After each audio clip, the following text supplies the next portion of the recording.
Alors, le 13 novembre 2025, il y a eu une annonce qui a vraiment secoué le monde du jeu de rôle francophone. Ah oui, une vraie bombe. Oui, une boule de feu surprise. C'est l'image qu'on a utilisée dans notre article.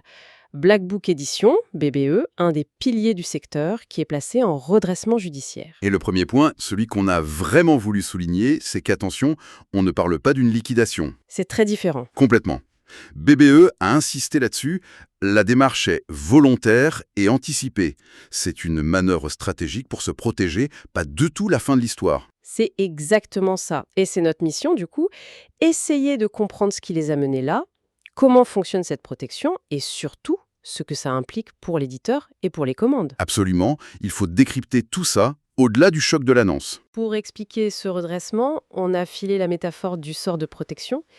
L'effet immédiat, si j'ai bien tout compris, c'est que ça gèle les dettes, c'est ça. C'est exactement le premier effet du bouclier. Toutes les dettes qui datent d'avant la procédure sont mises en pause. D'accord. Et le deuxième effet, tout aussi important, c'est que ça bloque aussi les poursuites des créanciers. Donc ils ne peuvent plus réclamer leur dû, en fait. Voilà, ça donne à BBE une vraie bouffée d'oxygène pour se réorganiser. Il y a une contrepartie, j'imagine. Oui, et elle est cruciale. C'est un point fascinant. Pour que le sortilège tienne, toutes les nouvelles dépenses à partir de maintenant doivent être payées comptant. Ah oui, pour prouver que l'activité peut continuer sur des bases saines. C'est ça, pour maintenir la confiance. L'entreprise gagne du temps, donc, mais un temps pour régler quel problème? Qu'est-ce qui a provoqué cette crise? Il y a un boss qui s'est révélé plus dur que prévu? Et ce boss, c'est un entrepôt logistique. La logistique. Oui, un entrepôt devenu trop grand et surtout, beaucoup trop coûteux. Il faut se remettre dans le contexte. BBE a massivement investi là-dedans pendant le boom incroyable du jeu de rôle durant la pandémie. Un pari qui semblait logique à l'époque. Tout le monde misait sur la croissance. Sauf que le pari a été rattrapé par deux choses.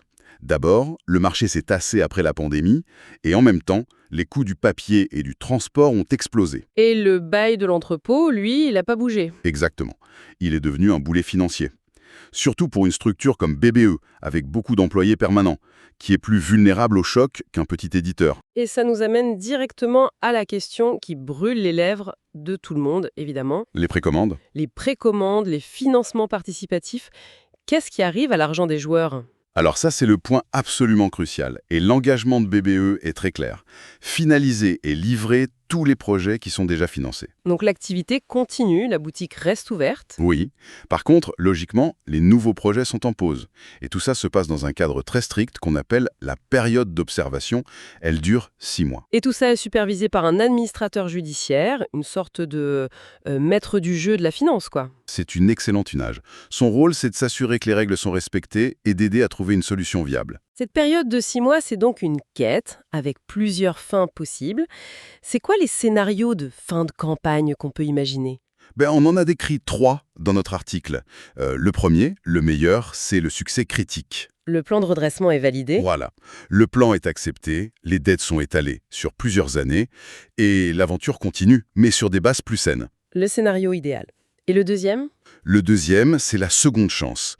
La cession de l'entreprise, un repreneur arrive avec de l'argent frais et reprend l'activité. La marque survit, mais avec un nouveau pilote. C'est ça. Et enfin, il y a le scénario de l'échec critique. La liquidation judiciaire. Si aucune solution n'est trouvée, c'est la fin de la partie. L'option que tout le monde veut évidemment éviter. Donc, pour résumer, la situation est très sérieuse, mais c'est pas fini. On est en plein milieu d'un jet de sauvegarde décisif. L'espoir est permis. Tout à fait. Et au-delà du cas de BBM, cette situation soulève une question essentielle pour tout le secteur, une question qu'on voulait vraiment explorer. Qui est?